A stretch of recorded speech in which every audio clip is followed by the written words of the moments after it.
In this video, I'm going to do a complete run through of the brand new Garmin Approach S44. I'm going to run through all of the golf features and settings, all of the activity tracking settings and features as well, and then I'm going to run through all of the menu settings too at the end, so you know absolutely everything about this brand new golf watch from Garmin. If you decide that this is the golf watch for you, then I will include any affiliate links for both the UK and the US in the description of this video. So starting with the golf features of the watch. From the home screen, you're going to press the action button, which is this red one here, and that's going to take you to this screen, and you're going to press play golf. Now, normally you would wait for the GPS to locate itself on the watch, but for now, we're going to press skip, and then that's going to bring a list of all of your local courses. So we're going to select Romford Golf Course. This is now loading the details from the pre-downloaded golf courses on the watch, so you're ready to use them. So here you can see you either choose whether or not you want to keep score. So we're going to say yes, and you select which tee box you want to go from. So we'll say the whites, and it starts you off here. You can see that you're getting the distances to the front, the middle, and the back of the hole. And then on the right-hand side here, you get this, I won't call it a course map, it's more of a data layout on the right-hand side. So you can, first of all, if you tap on the right-hand side here, you can then scroll through all of the hazards and the layup yardages on the watch. So you can see here, to get a 100-yard layup, you need to hit it 243 yards. As you scroll through then, it's then telling me the bunker roughly in the middle. It's saying it's 274 to the front and 280 to the back. You can scroll through all those bunkers there. You can probably just see there's a little highlight that goes around so you can tell which bunker you're looking at. And then there's a green side bunker on the left hand side telling me it's 335 to the front. Doesn't need to tell me the back of that because I've got no way that I'm ever going to reach that. To get out of this hazard view screen, you just press the back button and you are returned back here to the main home screen. So on the top, you can see here that you've got the hole that you're on, so number 1. You can also see that there's a little dial at the top. It's currently a blank box. Oh, press backwards there, and that will move with the hole that you're on as well. Now you can see here that that's currently an empty box. When you enter the score of your hole, then that will actually fill with whatever colour represents the score that you got from your hole. So if you've got a whole bunch of green on these holes, then you're having a pretty good round. If you've got a lot of red, then that's going to be a lot of double bogeys and triples. You can also see that the watch tells you what par the hole is. Now on the left hand side here, you can then swipe either, I think it's just from the bottom. Yeah, swipe either way, it doesn't really matter. And then you get the stroke index of the hole. So you can see this is stroke index 10, and it records the number of strokes that you've taken so far on this hole. Now interestingly, if you tap, that doesn't do anything on this watch. So it seems that the S44 doesn't provide you with the slope yardages, because on the S50, if I tap on the left hand side, then it actually brings up the slope yardages instead. Now there's plenty more golf features to look in this watch as well, so you access them by pressing the action button up the top. Now first thing you've got here is the green view, so if you press that one there, then it gives you the rough layout of the green, and if you want, you can then move the flag to wherever you think it's roughly positioned, and it will give you the yardage to that flag point. And you can see here, if I say that the flag is pinned right at the front, it's now telling me it's 335. Then when I go back, it's then telling me it's 335. So it's moved. So it's no longer showing me the middle of the green, but it's showing me where you've moved the flag to. Now, if you've got a Garmin Approach Z30 rangefinder, then you can actually pair it with the S44 watch. So then when you actually get the yardages to the flag on your rangefinder, it will automatically update and give you that yardage in the middle of the green one there, and instead show you the yardage that you actually got with your rangefinder. Going into the menus again, so you just press the menu button there. Here you can change the hole if you need to. Nice and easy just to scroll through, but we'll stick on hole 1 for now. Going into the menu once more, you've then got your scorecard. So here you go, you can actually see what your score is so far, and you can then edit your score on any particular hole that you need to. Now, when you actually get to the green, it will automatically populate with a kind of summary screen that will show you what it thinks the score that you got was. But generally, if you need to edit that, then you get this screen here. So you enter the number of scores that you've got, number of strokes that you took. So let's say, for example, I got a 5. So you can see here at the top, it's gone from red to amber for a bogey, green for a par, blue for a birdie. Yeah, I ain't ever worrying about an eagle, but it goes to dark blue for an eagle.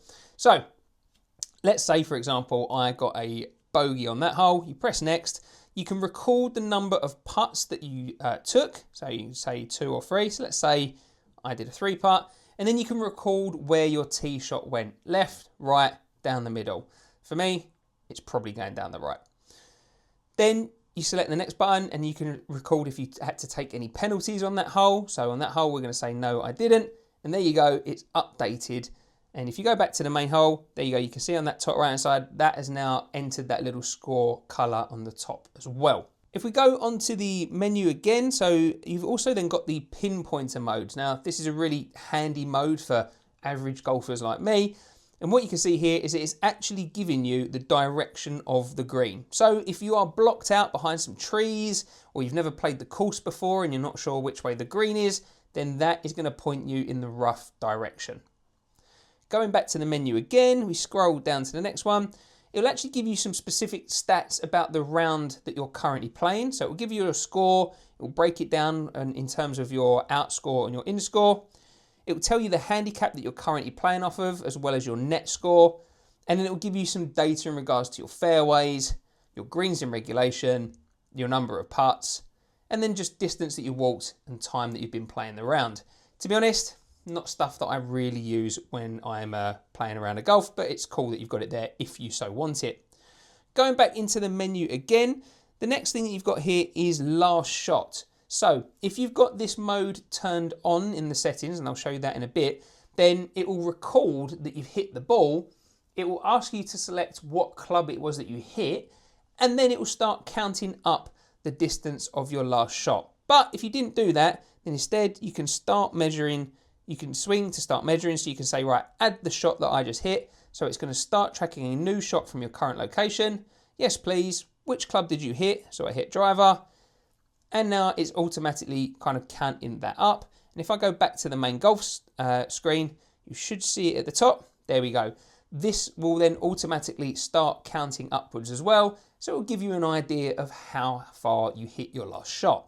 If we go back into the main menu again, then you've also got club stats. So if you do record your club stats with the watch, you can then actually get a summary of the stats that you've got with each of your clubs. So you can see here, I typically hit my driver around 245. I've once hit a miracle shot at 356. I think it hit a path and rolled downhill and then got a taxi all the way to the green. You've then got fairways hit, so roughly hit 20% of the fairways, not amazing. And roughly seeing with my driver, my accuracy in terms of my green approach shots. Obviously with a driver, I'm not really hitting many green approach shots, so it doesn't really matter too much. But if you want that data, you've got it there at your hands during the round in the watch. If we scroll down to the next menu, you've then got custom targets. So if you find that there's a hazard that isn't showing on the map, then you can actually save a custom target to the watch and it will remember it for next time. So say you found a little bit of water that's not currently marked, then you press that button and it will mark that there's water where you currently are. If we go into the menu, we've then got your sunrise and sunset. Not something I really use all that much, but it's there if you want it. And then in the menu towards the bottom, I think now, we've got general settings for your golf round. So starting off, you've got settings for the scoring. So you can see here that you can choose with the scoring method to select stroke play or Stableford. Generally, I prefer to use stroke play because if you ask it to calculate your Stableford, then first of all, you've got to make sure that you've got your correct handicap in this watch. And then second of all, you're relying that the watch has the correct stroke index for each hole. So personally, I prefer to just record stroke play. In terms of the handicap scoring, you can choose which handicap that you're actually using, or you can choose to turn your handicap off. So you can let it auto-populate from the handicap you've got in the Garmin Golf app, or you can select your local handicap and then into the slope index if you want. The next one's interesting. So you've got stat tracking. So that's where it's actually asking you to record the number of putts and where your drive went. So if you turn that off, then it's not going to ask those questions when you enter your score. But personally, I do quite like having those stat tracking turned on. Equally, you can choose whether or not it asks you to record whether you had any penalties or not. The prompt is when it pops up when you get to the green, or actually when you're walking away from the green, and it will give you a little buzz on your wrist and it will ask you to enter your scores, so you can choose whether or not you want that prompt reminder to come on or not. And then lastly, you can choose to actually score for 2 players if you wish, but personally I've not actually done that with this watch. Going back to the golf menu, you can then enter your driver distance and change that if you need to. And then this is quite an interesting one. You've got big numbers mode. So if you prefer, whether that's because you struggle to see the smaller numbers on the watch, you can turn big numbers mode on, and that means that you no longer get that little map hazard display on the right hand side, but you get these giant numbers instead, which are nice and easy to read. If you scroll through, then you actually get a little bit more information in regards to the hole number and the par and how far you hit your last shot, but you don't get the information to those hazards. Oh, by the way, if at any time you want to just quickly check the time, you can just press the backup button and it will take you to your normal watch face. Press the backup button again and it takes you back to the golf mode. Now, because the big numbers mode isn't then showing you the hazards, when you press the start button, you then get the hazards and layup option there, and it gives you all those details there as you would see on the normal home screen. But for me, I generally don't have to keep big numbers mode on, so we're going to go back into the settings and I'm going to turn big numbers mode off. Next up is tournament mode. So if you are playing a tournament and you're not allowed to see certain information, then you can flick tournament mode on and it tells you there that it has disabled the pin pointer mode. Thank you very much, but generally I use it casually, so no, we're absolutely fine there. You can choose whether or not to change your golf distances from yards to meters. And then there is that club prompt that I was talking about earlier. So after you hit every shot, the watch has a little sensor in it, and then it can come up with a little display asking you to enter the specific club that you hit, and then you can actually start getting data and recording data on each one of your clubs. If you don't want that, if you just feel like that's something you don't care about or you don't want it asking you every time, just simply turn the club prompt off. Record the activity. So this is talking about whether you record it as a fitness activity on your Garmin watch and then uploading it to the Garmin app. So that's up to you whether you have it on. And you can choose to pair club sensors. So I believe the new Garmin S44 pairs with the old CT10 tags that would screw into the top or the bottom, I suppose whichever way you look at it, of your clubs, or the brand new CT, I think they're called CT1s off the top of my head, a new type of club sensor tag. So if you want to, you can pair that. And again, if you've got a Z30 rangefinder, you can pair the rangefinder there with that setting. Those are all of the golf features that come as standard on this S44 watch. Now you can choose to pay for the additional Garmin Golf subscription. Costs around £9 a month, I think, here in the UK, and that will unlock some additional features on this watch. So you'll then be able to get the Plays Like feature here on the left-hand side, which means that the watch will factor in not only slope, but also the environment conditions, as well as things such as wind and weather conditions. Equally, that will also unlock the green undulation mode. So instead of just having this standard green view, you then get all the high and low points on the green as well. And then lastly, on the right hand side, it will change this display and it will upgrade it to a full map of the hole. So you'll see the layout of the hole, the direction it goes, the precise location of all the bunkers, trees, hazards, those kind of things. You'll get them all there on the right hand side, but you are going to have to pay for that subscription. So that's all of the golf features of this watch. All that leaves me to do now is to press that start button and go to end round. From there, it gives you a summary of what you've played so far, and then you scroll up and you can either choose to save it, edit the score, or discard or pause it. But for me, we're going to discard that round. So it's going to delete it and it won't get uploaded to the app. And there we go. We are back on the watch home screen. So from here, let's go through the other features and settings of this watch. So to begin with, we're actually going to go through the other health and fitness activity tracking features. So you press the little button down there with the 4 circles, and then you can see here that you can use the GPS to track a walk, a run, a bike ride, a pool swim, or although it doesn't use GPS settings, you can track a gym workout as well. So I'm not going to run through each of these, but if we just select run, Here we go. You're going to wait for the GPS to actually lock on. And the features of this are pretty basic, to be honest. So you're not going to be able to see maps of your route or anything like that.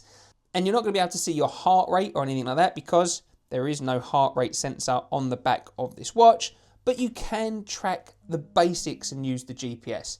So you can see now I pressed the start button, so we've now started tracking a run, and it's going to calculate the distance, my pace, and a timer at the top.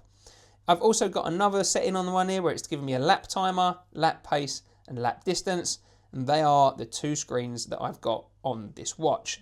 If I press the back button, started a new lap, there we go, lap number 2, lap number 3, there we go. So that's how you use that setting there. You can tell I'm not much of a runner and certainly haven't used that lap feature. Press the action button at the top there and you can see it's paused it. Then you can either choose to resume, delete it, or save it. So for me, I'm going to delete that because I don't need it. Press this top button to discard without saving. Yes, please. There we go, discarding it. And to be honest, that's pretty much all you get in regards to the run features.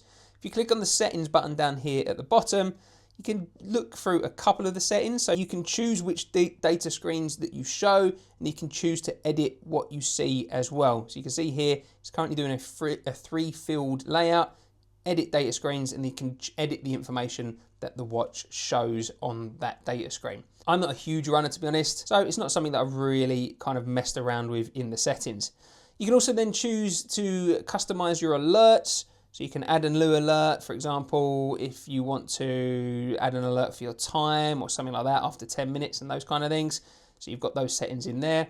You've also then got auto lap after 1 mile. If you want it, you can choose to change that, I believe. Yep, there you go. So you can lap after 2 miles or 10 miles or whatever. And then scrolling down, you've got auto pause. If it senses that you've stopped running, it will auto pause the watch. Then you can change your accent colors, and you can rename the activity as well.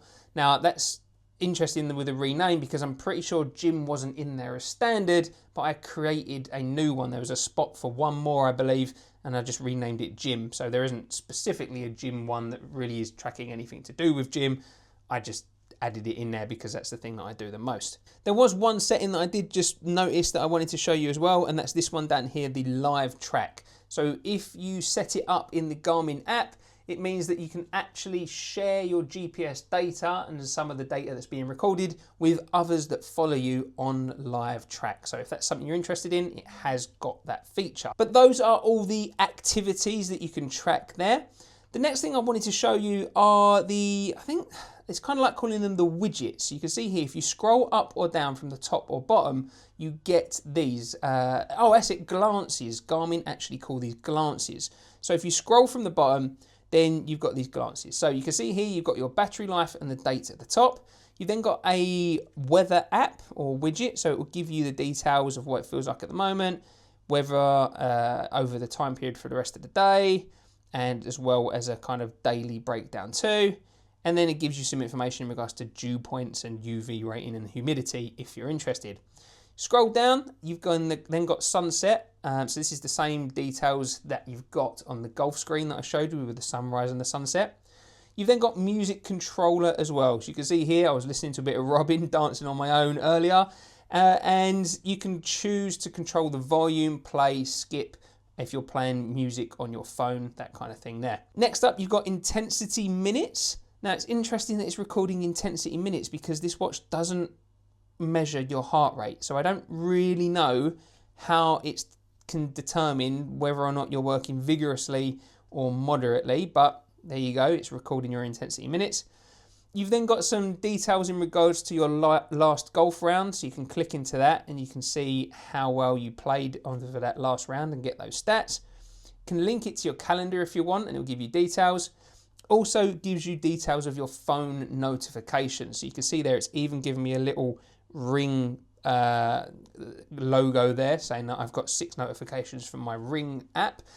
With the notifications, I'll show you in a little bit on the watch, but it's always a little bit of a bugbear for me as an iPhone user when pairing it with a Garmin watch, just because you either basically get all of your notifications or none of your notifications from your apps. you can't choose to say, for example, only receive your notifications from WhatsApp. You either get all of your notifications or none of them. So something to bear in mind. You've then got a calorie counter on the watch as well, if you're interested in that information. And then scrolling through, you then got a handicap record on how you're doing at the moment in regards to your handicap, and a few more bits of data on your golf game. And just general activity over the last 8 days. You can see that I've done, I think, 4 workouts and 3 workouts and a round of golf as well. You then got details of your last activity and details of the number of steps that you've taken as well. At the bottom here, you can then choose to edit this information. So I think I'm showing you everything that you can possibly see on these glances. There's no more that you can add. But if you want to move them around, then you tap it and you can choose where you want them moved around. I generally quite like the music one to be pretty high, so I've got pretty snappy control over my music. Just press the tick button and then that has been moved there, and now music is at the top.